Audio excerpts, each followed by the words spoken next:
Friends, आज हम बात कर रहे हैं जयप्रकाश पावर वेंचर्स लिमिटेड की, यानी जेपी पावर की। जेपी पावर में काफ़ी दिनों के बाद आज हलचल देखने को मिली है। आज बड़े फंड हाउस ने काफ़ी अच्छी खरीदारी की है और वॉल्यूम में काफ़ी उछाल देखने को मिला, जो क्या इशारा कर रहा है, क्या आने वाले समय में तेजी बन सकती है, क्या फिर से जेपी पावर दौड़ने लगेगा या फिर अभी गिरावट बाकी है। फ्रेंड्स, पावर सेक्टर को लेकर दो बड़ी अपडेट निकल कर आए, उनको भी डिस्कस करेंगे और जानने की कोशिश करेंगे क्या जेपी पावर में हमें निवेश करना चाहिए अभी या फिर थोड़ा सा वेट करना चाहिए। फ्रेंड्स, ये जो वॉल्यूम बढ़ा इसका क्या इशारा है और एएसएम लिस्ट के कौन से स्टेज पे है जेपी पावर, वो भी जानने की कोशिश करेंगे।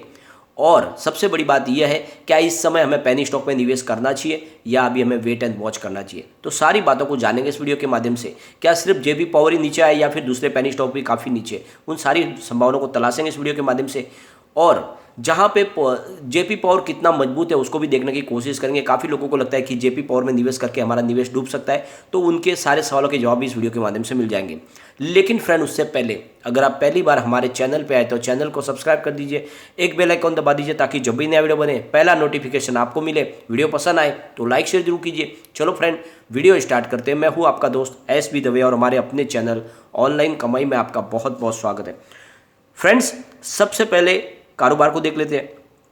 सुबह स्टॉक ओपन हुआ 6.85 पर, हाई बनी है 7.15 की, लो है 6.80 का, अंत में 6.90 पर क्लोजिंग है, 0.73% अप, यानी कल की क्लोजिंग से थोड़े सा ऊपर है। लेकिन आपको यह भी ध्यान रखना कि बाजार में गिरावट हुई है और इस वजह से दबाव बना हुआ है, वरना आज तेजी के साथ स्टॉक आगे जा सकता था।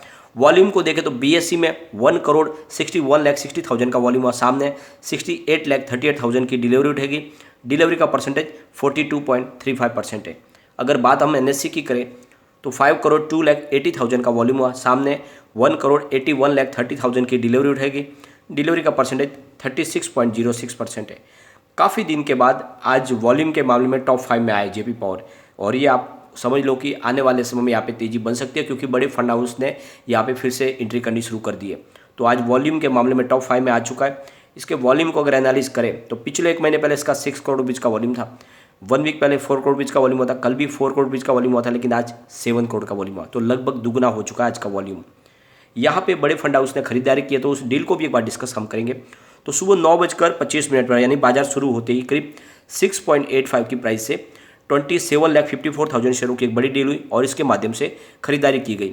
फिर उसके बाद 9:26 पर उसी समय समझ लो 6.90 की प्राइस से 12,21,000 शेयरों की एक बड़ी डील हुई और यहाँ पे खरीदारी की गई। फिर 9:27 पर 7 की प्राइस से 10,33,000 शेयरों की एक बड़ी डील हुई और उसमें माल की खरीदारी की गई। अब आप देखो कि 9:25 पर प्राइस थी 6.85, फिर खरीदारी हुई तो फिर 6.90 हुई, उसके बाद प्राइस बढ़कर 7 रुपीज़ हो गई। इसका मतलब लगातार बड़े फंड हाउस की खरीदारी से इसकी प्राइस में बढ़ोतरी होते हुए हमें दिखाई दी।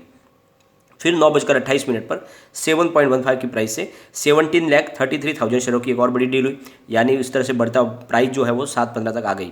फिर 9:28 पर 7.15 की प्राइस से 20,15,000 शेयरों की एक और बड़ी डील हुई और इसमें भी खरीदारी हुई। फिर 9:28 पर 7.15 की प्राइस से 51,28,000 शेयरों की एक बड़ी डील हुई और इसमें भी खरीदारी हुई। तो बड़े फंड हाउस ने लगातार खरीदारी की, लेकिन यहाँ पे रिटेल निवेशक बहुत ज़्यादा डरे हुए और वो अभी भी अपना माल बेच रहे, लॉस बुक कर रहे, जबकि इस समय आपको शांति से बैठना है या फिर खरीदारी करके रखना है लॉन्ग टर्म के लिए। ये समय ऐसा नहीं है कि आप इसमें लॉस बुक करें।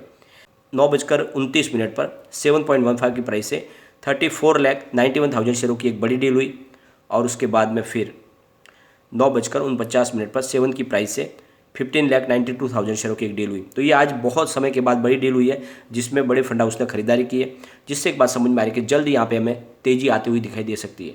और इसीलिए रिटेल निवेशकों को इस समय अपना लॉस बुक नहीं करना है और इस समय आप बने रहें, आप थोड़ा समय के लिए टाइम दें। फिलहाल जितने भी पेनी स्टॉक है उनमें कोई बड़ी आपको तेज़ी देखने को नहीं मिलेगी। इसके पीछे वजह यह है कि बाजार में भयंकर गिरावट हो गई है और ऐसे में लार्ज कैप भी काफ़ी फेयर वैल्यू पे आ चुके हैं। तो अब जो बड़े इन्वेस्टर है उनका रुझान लार्ज कैप की तरफ चला गया, तो वो फिलहाल लार्ज कैप में एंट्री कर रहे हैं और जैसे ही वहाँ से उनको अच्छा खासा प्रॉफिट मिल जाएगा तो उस प्रॉफिट को लेकर वो स्मॉल कैप की तरफ आएंगे। तो थोड़ा सा आपको अभी वेट एंड वॉच करना है। यहाँ पे फिलहाल आपको स्मॉल कैप में बड़ी तेजी होती हुई दिखाई नहीं देगी, लेकिन इस समय क्वालिटी अच्छे स्टॉक में निवेश करके रखें, जैसे जेपी पावर उसी श्रेणी में आता है जो आने वाले समय में एक बड़ा मल्टीबैगर बनने वाला है। इसकी परफॉर्मेंस अगर हम देखें तो 2.80 52 वीक का लो, 11.15 52 वीक का ये फिलहाल स्टॉक आपको 6.85 के आसपास दिखाई देगा। इसके रिटर्न को अगर हम देखें तो पिछले 5 साल के हिसाब से इसने 31.73% का पॉजिटिव रिटर्न दिया है, 3 ईयर के हिसाब से 260% का पॉजिटिव रिटर्न दिया है, 1 ईयर के हिसाब से 132% का पॉजिटिव रिटर्न है, 3 मंथ के हिसाब से 22.32% का पॉजिटिव रिटर्न है, 1 मंथ के हिसाब से 1.44% का निगेटिव रिटर्न, वनडे के हिसाब से आपको अप डाउन देखने को नहीं मिलेगी। तो ये आपको ध्यान रखना है कि सिर्फ इसको 1 महीने के हिसाब से करीब 1.5% की आपको गिरावट देखने को मिल रही है, बाकी ओवरऑल इसका प्रदर्शन अच्छा है, किसी को भी इसमें लॉस नहीं हुआ है। और यहाँ पे सबसे बड़ी बात जो निकल के आ रही है, फिलहाल जयप्रकाश पावर वेंचर्स ASM की स्टेज 1 की लिस्ट में शामिल है अभी भी, और जल्द ही इस लिस्ट से बाहर आ सकता है। लेकिन अभी आपको ध्यान रखना है कि ASM की स्टेज 1 में है, तो कोई चिंता की बात नहीं, इसका अभी काफ़ी समय से स्टेज 1 में ही है, इसमें कोई स्टेज 2 में नहीं गया है, और इस वजह से JP पावर फिलहाल सुरक्षित है। यहाँ पे एक बड़ी अपडेट निकल के आ रही है, सरकार ने कल पार्लियामेंट में कहा है कि थर्मल पावर प्लांट के लिए जो कोल है उसका स्टॉक 39% पे मेंटेन है, यानी उस फिलहाल कोई चिंता की बात नहीं है। उनका कहना है कि 14 मार्च 2022 के समय कोल अवेलेबल है इन थर्मल पावर प्लांट के लिए, वो है 26.4 मिलियन टन्स का, तो इतना उनके पास कोल अवेलेबल है। तो फिलहाल आने वाले समय में कोई चिंता की बात नहीं है, और उसको मेंटेन रखा हुआ है 39% पे, तो इसीलिए आपको इस समय चिंता की बात नहीं है कि कोल शॉर्टेज हो जाएगी, ये बात अलग है। फ्रेंड्स की प्राइस तो लगातार कोल की बढ़ रही है, और जो भी अगर प्राइस बढ़ेगी कोल की तो उसका सीधा असर तो जो उसको यूज कर रहा है इलेक्ट्रिसिटी को, उसी को भुगतना पड़ेगा। तो आने वाले समय में फ्यूल चार्ज बढ़ सकता है, हमारा इलेक्ट्रिसिटी कंजम्पशन का बिल हमारा बढ़ के आएगा। फिलहाल जो देखें तो 442 टोटल कोल माइंस जो है यहाँ पे काम कर रही है, जिसमें कोल का प्रोडक्शन हो रहा है। और यहाँ पे सबसे बड़ी बात निकल के, जैसे ही कोल प्राइस बढ़ी तो ई ऑक्शन के माध्यम से महंगे कोयले खरीदने की वजह से जो कंपनियां हैं वो भी अभी फ्यूल कॉस्ट बढ़ा रही है, तो आने वाले समय बिजली और महंगी हो सकती है, ये हमें ध्यान रखना है, क्योंकि कोल प्राइस बढ़ रही है। लेकिन इससे उन कंपनियों को फ़र्क नहीं पड़ने वाला जो बिजली का उत्पादन करते हैं, क्योंकि अगर उनको कोल महंगा मिलेगा तो फिर वो आपको बिजली भी महंगी ही देंगे, तो इससे उनकी कोई चिंता नहीं। लेकिन फिलहाल उनका कारोबार बढ़ रहा है, क्योंकि इलेक्ट्रिसिटी कंजम्पशन लगातार बढ़ रहा है, तो ऐसे में थर्मल पावर प्लांट बेस्ड कंपनियों का भविष्य बहुत उज्जवल होने वाला है आने वाले समय में, और प्रॉफिट भी उनका बढ़ने वाला है। अगर हम बात करें जयप्रकाश पावर वेंचर्स लिमिटेड की, तो एक मजबूत कंपनी है, भले स्मॉल कैप में हो, लेकिन इसका मार्केट कैप 4694.62 करोड़ रुपीज़ का है। अब कंपनी ने जो Q3 का रिजल्ट पेश किया था बहुत ही शानदार था, काफ़ी समय के बाद कंपनी ने बहुत ही ज़बरदस्त प्रॉफिट कमाया। कंपनी की इनकम निकल कर आए 1452 करोड़ रुपीज़ की, जो 53.18% ज़्यादा है Q2 से। Q2 में इनकी टोटल इनकम हुई थी 948 करोड़ रुपीज़ की, और 46.16% ज़्यादा है पिछले साल सेम क्वार्टर से। पिछले साल सेम क्वार्टर में इनकी टोटल इनकम हुई थी 993 करोड़ रुपीज़ की। अब इन्होंने टोटल जो प्रॉफिट कमाया नेट प्रॉफिट आफ्टर टैक्स वो है 106 करोड़ रुपीज़ का, तो बहुत ही ज़बरदस्त प्रॉफिट कमाया, जबकि पहले कंपनी लॉस में थी। यहाँ पे सबसे अच्छी बात ये निकल के आ रही है कि कंपनी की रेटिंग भी अपग्रेड हो रही है, जहाँ पे इन्होंने जो लोन लिया हुआ है अलग अलग बैंकों से करीब 56,000 करोड़ रुपीज़ का, उसके ऊपर जो रेटिंग है उसको बढ़ाया गया है।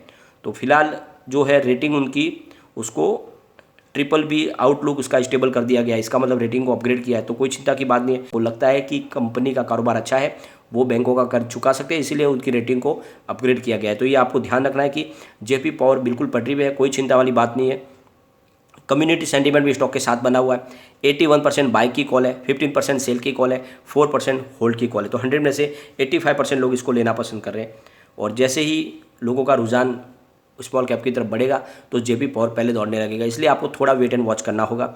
एक बार इसके पिवट लेवल को भी चेक कर लेते हैं, अगर यहाँ से स्टॉक और स्लिप होता है तो 6.85 पर फर्स्ट सपोर्ट है, ये सपोर्ट टूटा तो फिर 6.65 तक स्टॉक जा सकता है। तीसरा सपोर्ट निकल के आ रहा है वो 6.40 का है, लेकिन पॉजिटिव माहौल बनेगा तो जो ऊपर के इसके टारगेट निकल के आ रहे हैं 7.30 का फर्स्ट टारगेट है, इसको ब्रेक करते ही 7.55 तक स्टॉक जाएगा। तीसरा इसका टारगेट 7.75 का, तो तेजी बनी तो फिर से 8 के आसपास जाने को स्टॉक तैयार है। और जैसे ही पॉजिटिव माहौल बनेगा तो लगातार JP पावर दौड़ेगा, कोई चिंता वाली बात नहीं है। कंपनी का कारोबार तेजी से आगे बढ़ रहा है। कंपनी सिर्फ थर्मल पावर प्लांट के ऊपर काम नहीं करती, बल्कि इनका हाइड्रो इलेक्ट्रिक पावर प्लांट भी है, साथ में कंपनी सीमेंट ग्राइंडिंग का काम भी कर रही है, और इसीलिए JP पावर का ये स्टॉक आपको आने वाले समय में बड़ा मल्टीबैगर रिटर्न दे सकता है। कोई चिंता वाली बात नहीं, बने रहे। थोड़ा सा अभी आपको वेट एंड वॉच तो करना ही होगा, क्योंकि फिलहाल बड़े निवेशकों का रुझान तो बिल्कुल लार्ज कैप की तरफ है, लेकिन फिर भी उसमें से इन्वेस्टर आने लगे, और जिस तरह से आज खरीदारी हुई है उससे थोड़ी हमें होप जगी है कि जल्दी JP पावर में बड़ी तेजी बन सकती है। लेकिन बाजार भी साथ देना चाहिए, बाजार में गिरावट भी होती है लगातार, एक दिन FI खरीदारी कर रहे दूसरे दिन वो माल बेच रहे, वैसे ही फिलहाल DI का रुझान भी, एक दिन DI खरीदारी करते दूसरे दिन माल बेच रहे, इसलिए थोड़ा सा अभी बाजार में हमें बड़ी तेजी होती हुई दिखाई नहीं देगी, थोड़ा सा हमें वेट करना होगा। लेकिन फ्रेंड, कोई भी इन्वेस्टमेंट करने से पहले अपने फाइनेंशियल एडवाइजर से एक बार ले ले, या अपना खुद का रिसर्च करें, क्योंकि मैंने वीडियो आपके एजुकेशनल पर्पज के लिए ही बनाया। वीडियो पसंद आए तो लाइक शेयर जरूर कीजिए और चैनल को सब्सक्राइब कर दीजिए। Thank you friend.